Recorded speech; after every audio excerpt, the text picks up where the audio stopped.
Hello and welcome to Rev Sports. India has taken the lead in the series, winning the first T20I. Lots of positives for Team India. Sky back among runs. A good performance by Shivam Dube. Abhishek Sharma starting off with his fiery knocks. And of course, the rest of the positives as well. But we have Shomik joining us from Nagpur outside of the Jamta Stadium. We have Bharat Ramraj as well. But first, I'll go over to Shomik to talk about Abhishek Sharma. This is the kind of batting that we haven't seen in a very long time. The kind of fearless approach that Abhishek Sharma brings to the table is something that oppositions will always fear. Shomik, what are your thoughts about it? Please. Describe Abhishek Sharma. I mean, tongue in cheek, I was discussing with someone that this boy single-handedly could win India the T20 World Cup. 35 balls, 84 runs, 8 sixes. It was not on the face of it, India scored 238 for 7. But on the face of it, it was not a very easy pitch to bat on. A couple of deliveries kept low, the ball was sticking on the surface, the pitch was a bit soft. The way Abhishek Sharma, the way he has been batting, he reminds me of someone, a Sri Lankan, Sanath Jayasuriya. Sanath Jayasuriya, as an ODI batsman in the mid-1990s, he was ahead of his time. Now cricket has changed a lot, and that kind of intensity and that kind of acceleration and that kind of batting, a lot of batsmen do that kind of acceleration. But Abhishek Sharma is something special. He is the X factor, and the way he bats, he sort of negates the pitch factor. India won the Asia Cup last September because of Abhishek. Abhishek Sharma was one of the main reasons why India won the Asia Cup. Overall, the batting didn't click that much, but Abhishek Sharma, once again, on slower pitches in the UAE, Abhishek Sharma made the pitch factor redundant. Here also he did that. So this is Abhishek Sharma for you, and he is going to be India's X factor at the T20 World Cup.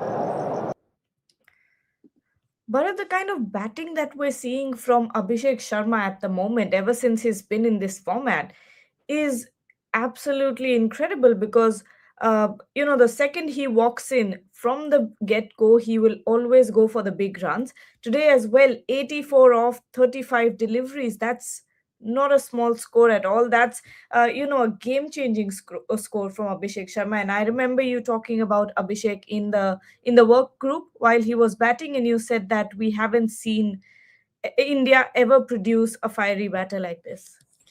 I basically said I don't think I've seen a T20 India a T20 batter from India like this on those lines, because in T20 cricket the kind of cricket he plays is something that I don't know if there is a word in the dictionary to actually narrate what he actually does.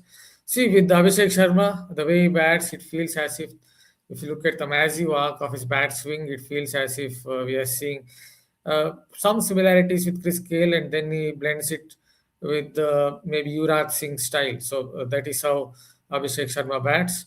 And is one of those, see, he can be explosive in the power play, and then even after the power play overs, he can be explosive. And that is, I think, the key point to look at with Abhishek Sharma, because there are a lot of openers, maybe like someone like Bill Salt, who comes in and scores maybe 30 of 10 or 15 balls in the power play and then he gets out.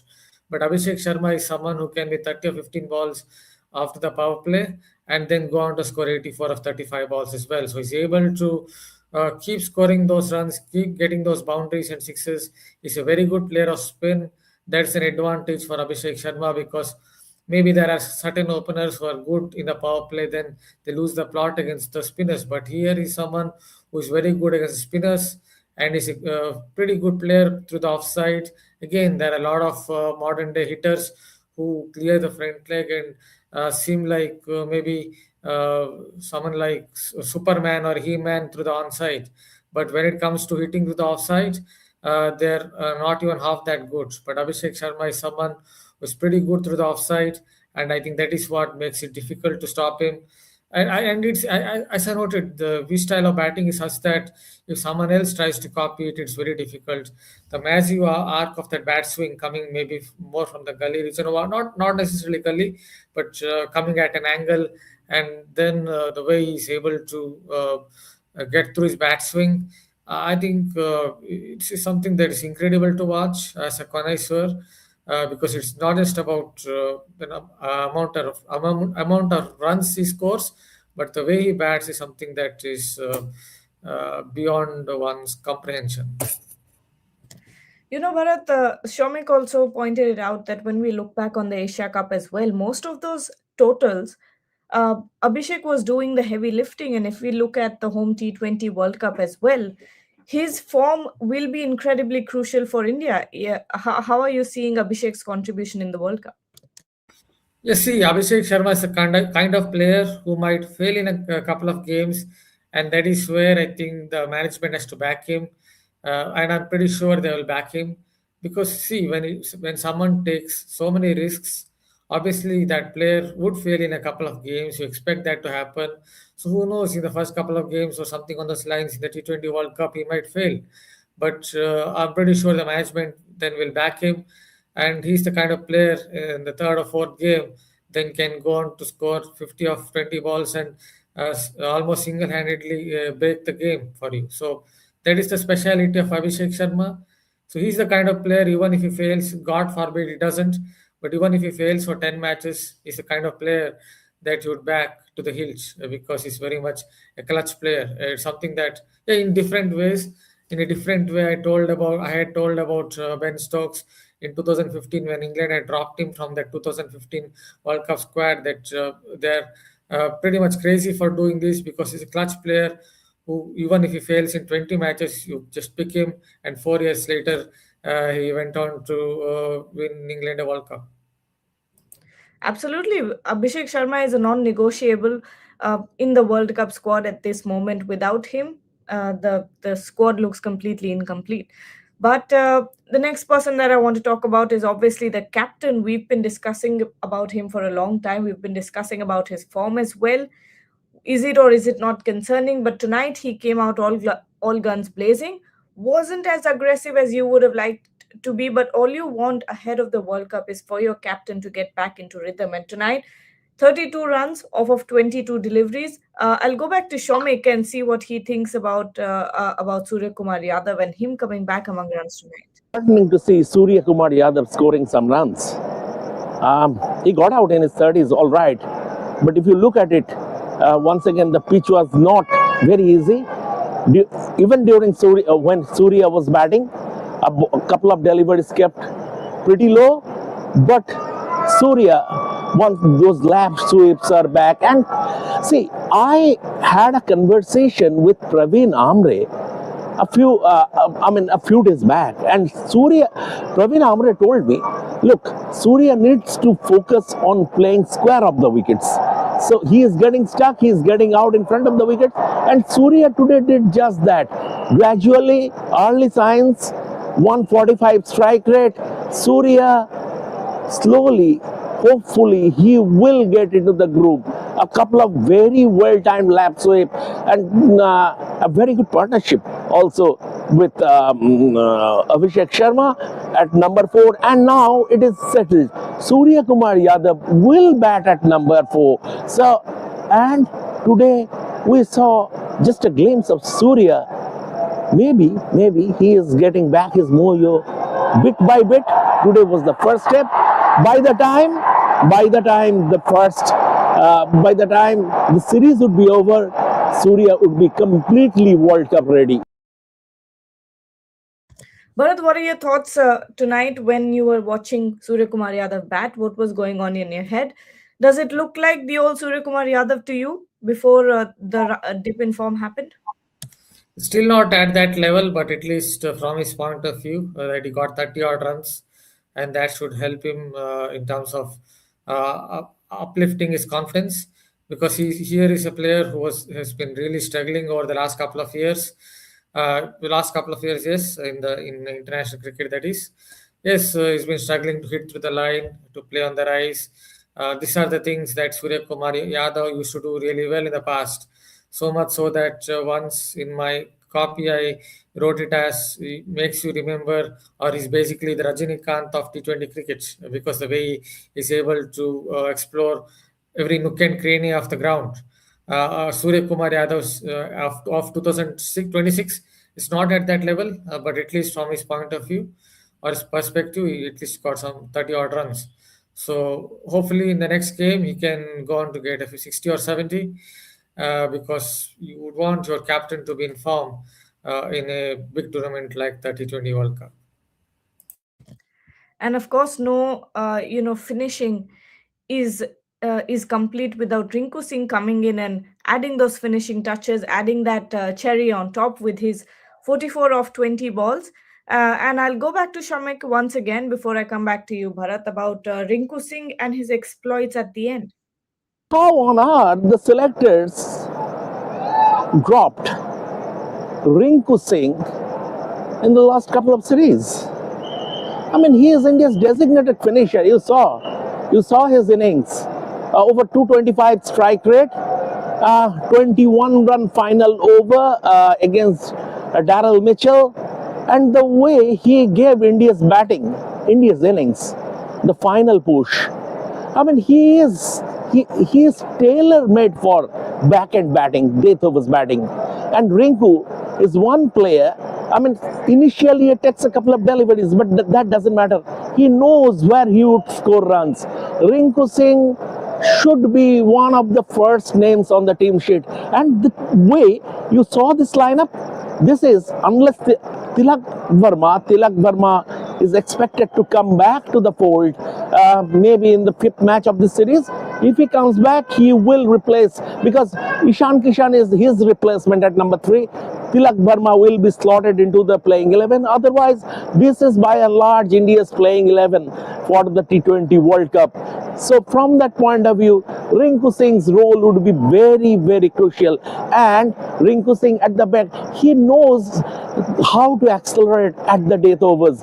And Rinku Singh knows where to score runs, the areas, the way he picks his spots. Rinku Singh,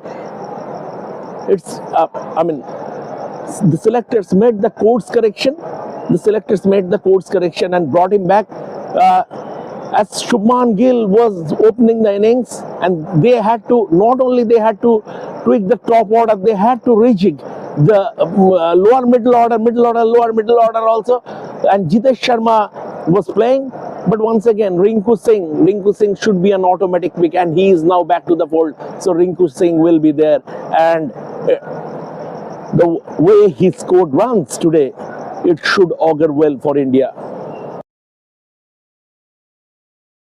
Absolutely, he should. Before we talk about the second innings and the way that Shivam Dube finished off the game, Bharat, what are your thoughts about Rinku coming back into the T20I squad, and how important will he be in the World Cup context? Yeah, he has some good batting smarts, in the sense that he waited for New Zealand to get Darrell Mitchell and Sandner right at the back end of the innings, and that is when I guess he was able to explode, or the explosion of that we witnessed, the explosion of fireworks from Rinko's bat. So he's someone I think calculates well. He understands when to up the tempo, when to maybe take a few singles here or there, and that is what makes Rinku Singh really good. Not too sure. Yeah, I think he will come into the picture in the T20 World Cup as well. India like to use him somewhere down the order at number 7. And yes, I expect him to be there in the T20 World Cup in a few games. Absolutely. Let's look at some of the comments in the comment section. Viraj More is saying, should Rinku come up the order at times, maybe fifth or sixth, if there are fewer deliveries left, he can take the game away, similar to Abhishek. Uh, I mean, Bharat, it makes sense. If you've got a bit of a collapse, then maybe you can have him at 5, or do you think you'll persist with Hardik Pandya? Yeah, I guess they will persist with Hardik Pandya only because he has the experience. Is someone we have seen in the past come good when India have been in trouble. I guess we witnessed that last year when India were taking on England in a T20I. Maybe it was in Pune, India, were in all kinds of trouble and he came and scored all those runs. So he has been doing it over a long period of time. So we expect India to persist with him. Maybe India can look to have Rinku Singh at six if needed, push Shivam Dube somewhere down the order because he's not someone who has scored a lot of runs even against spinners in the recent past. So that is something that India can do, just push up Rinku Singh at least by one place.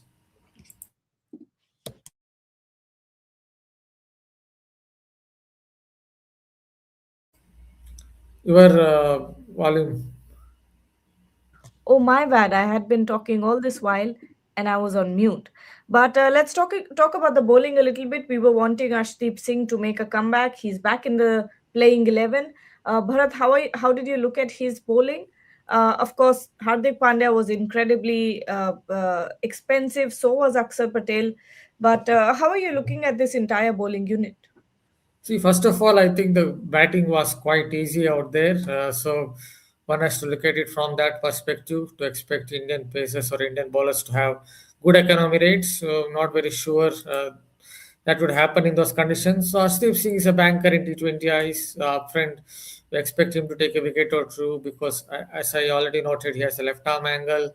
He can swing the ball back into the right hander. He's someone who has developed the wobble seam and he has a surprise short ball. And importantly, he has a sound temperament as well. So he has the right ingredients for T20 cricket, and not surprised that in T20I he has again done well. Yes, someone like Varun Chakravarti was again good, picked up a couple of wickets. I think he's a complete spinner in T20 cricket. Someone who can blend over spin, side spin. He has the variations. His googly is very difficult to decipher because it's not very different to a leg break, his grip.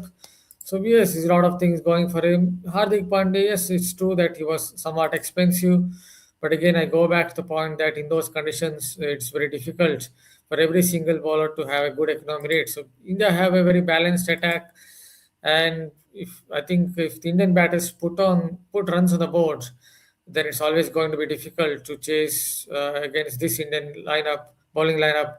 Even if there is substantial due around, I would give India a slight edge in such cases because of the kind of balance that they have in the bowling attack. A left armour, a spirit, pace spirit, uh, defensive spinner, Varun Chakravarti attacking spinner who can also defend. They have all the bases covered. They absolutely do. And if Abhishek Sharma keeps tonking the way that he does and puts up those huge scoreboards, and of course you've got firepower down the order with Hardik Pandya, Rinku Singh, Suryakumar Yadav. If they continue batting like this, then there's a lot to look forward to when it comes to the World Cup. But at the same time, Bharat, one area that remains a concern is obviously the catching. We have been speaking about this for quite some time now.